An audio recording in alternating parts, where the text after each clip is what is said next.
मुहर्रम का जुलूस मुसलमान निकालता है।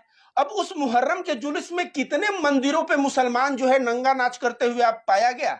अगर उस वक्त किसी भी मंदिर के ऊपर मुसलमान नंगा डांस करते हुए पाया जाएगा तो मैं रविकांत भारती उस मुसलमान को कहूंगा कड़ी से कड़ी सजा हो।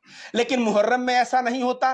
तमाम जो है शोबे बारात और कई जो है ऐसे जलसे निकलते हैं, उस जलसों में ऐसा चीज देखने को नहीं मिलता और रामनवमी के समय देखने को मिलता है। भगवान श्री राम का जानते हैं क्या बोला जाता है? जैसे भगवान श्री कृष्ण को पूर्ण अवतार बोला जाता है, भगवान श्री राम को हिंदू धर्म में मर्यादा पुरुषोत्तम बोला जाता है। मर्यादा मतलब डिसिप्लिन होता है, डिसिप्लिन होता है। मर्यादा पुरुषोत्तम मतलब क्या? डिसिप्लिन पुरुष को मर्यादा पुरुषोत्तम कहा जाता है।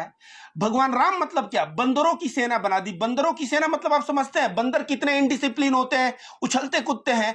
भगवान राम के अंदर वो पोटेंशियल था कि जिन्होंने बंदरों को भी डिसिप्लिन में करके उनकी सेना बना दी, बानर सेना। आज ये जो है इंसान पैदा हुए हैं और बनरई कर रहे हैं और बोलते हैं हम भगवान राम के भक्त हैं। ये भगवान राम के भक्त नहीं हो सकते। अगर भगवान राम के भक्त होते लेकिन मुझे सबसे बड़ा सवाल तमाम उन हिंदू भाइयों से है जो राम में विश्वास करते हैं, तमाम उन लोगों से जो रामनवमी की यात्राओं में जाते हैं। मुझे एक बात बताइए कि क्या आपने कभी देखा है कि मुसलमानों की कोई रैली निकली हो तो उसमें प्रभु श्री राम की बात की जा रही हो, हनुमान जी ऐसे थे, शंकर ऐसे थे? कभी सुना है? नहीं सुना है। वो अपने मोहम्मद, अपने पैगंबर, अपने नबी की बात करते हैं। अपने इस्लाम के अंदर, कुरान के अंदर जो बातें अच्छी हैं उसका प्रमोशन करते हैं कि आप तमाम लोग जो जमाम इस्लाम के लोग हैं, मानने वाले, उसको इसको इसके रास्ते पे चलिए, उसको कबूल करते हुए आगे बढ़िए, अपनी ज़िंदगी सुधारिए। हमारे रामनवमी के भीड़ में क्या होता है?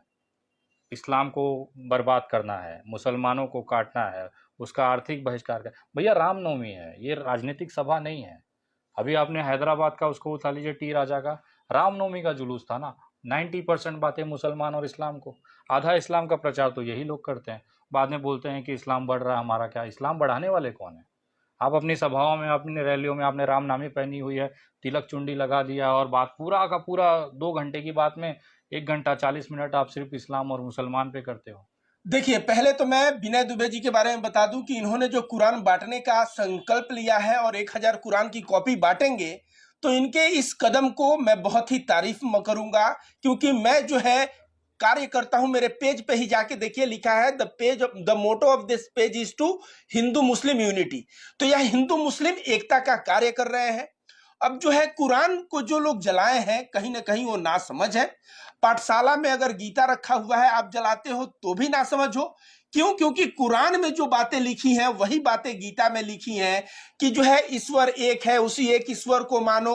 और इसके अलावे गायत्री मंत्र का जो हिंदी होता है वही सूरे फातिहा का हिंदी होता है, जो कुरान का पहला चैप्टर है। तो कहीं ना कहीं ये लोग हिंदू मुस्लिम करके धर्म ग्रंथों को नुकसान तो पहुंचा सकते हैं, लेकिन धर्म ग्रंथ के संदेश एक है। और विनय दुबे जी का जो प्रयास है 1000 कुरान बांट के ऐसा संदेश देना कि तुम अगर नफरतबाज हो, मैं उनको हिंदू नहीं कहता, नफरतबाज और नकली हिंदू कहता हूं। तुम जब नकली हिंदू होके हिंदू धर्म के मूल्यों को बदनाम करोगे, तो यहां पे एक असली हिंदू भी है जो कुरान बांट के और गीता बांट के यह संदेश